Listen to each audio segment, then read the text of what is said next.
Bos cari Starrett tapi takut engine masalah, gearbox masalah, kereta problem. Okay, ini hari Mr. Lee nak recommend satu kereta Starrett ni. Memang owner lama ada jaga, baru hantar servis keluar, memang top. Engine, gearbox, suspension pun top, cuma cat dia tak cantik lah. Okay, juga ini hari nak jual ini kereta harga termurah dekat market Malaysia. Ini juga boleh buat full run Okay, ini hari nak recommend punya Starrett adalah tahun 2014 punya. Ini 2.5 lawyer spec lah.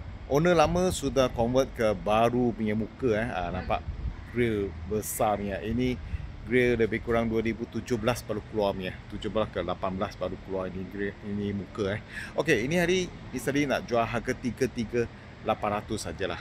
Okay, ini boleh buat full run lah. Kalau buat full run bayar 6 tahun lebih kurang pun 600 lebih saja. Okay, sekarang Mr. Lee review ini kereta. Kasih bos tengok. Selamat petang bos. Mr. Lee baru dapat daripada owner ini tahun 2014 punya Hyundai Starrett 2.5 auto diesel lawyer spec.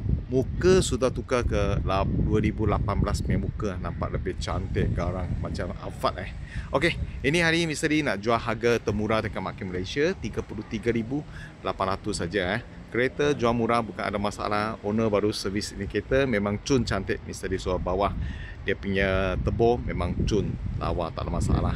Engine, gearbox, suspension no problem. Aircon pun sejuk lagi. Satu aja cat ada kurang cantik, tapi cat ni nanti Mr. Lee sekali pergi buat satu layer lah untuk cantikkan Harga sama 33,800 termasuk cat Okay, ini kereta boleh buat full run Kalau buat full run pun 6 ke 700 sajalah. Bayar 6 tahun. Kereta memang cun cantik. Kalau bos nak cari Starrett kena hati-hati. Banyak yang engine, gearbox masalah punya. Ini jangan risau, memang cun cantik, okey punya. Mr. Lee suruh check boleh datang check, tak ada masalah. Kereta ni cuma cat saja. Ni ada tangga cat lah.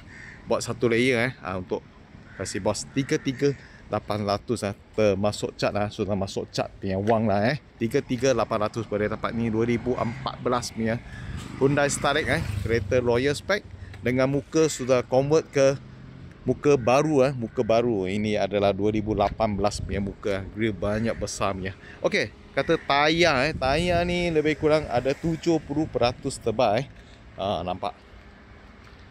Memang tebal 70% tebal tengok belakang pun sama, banyak tebal lagi. Okey, tahun 2014 lawyer spec Hyundai Starrett. Kereta condition memang top lah. Memang top. Family pakai saja ini kereta. Owner cerita family pakai aja bukan pakai untuk hantar orang-orang transport atau ni hantar orang pekerja ke. Ni tak ada lah, ni biasa punya pakai. Seat semua penuh lah.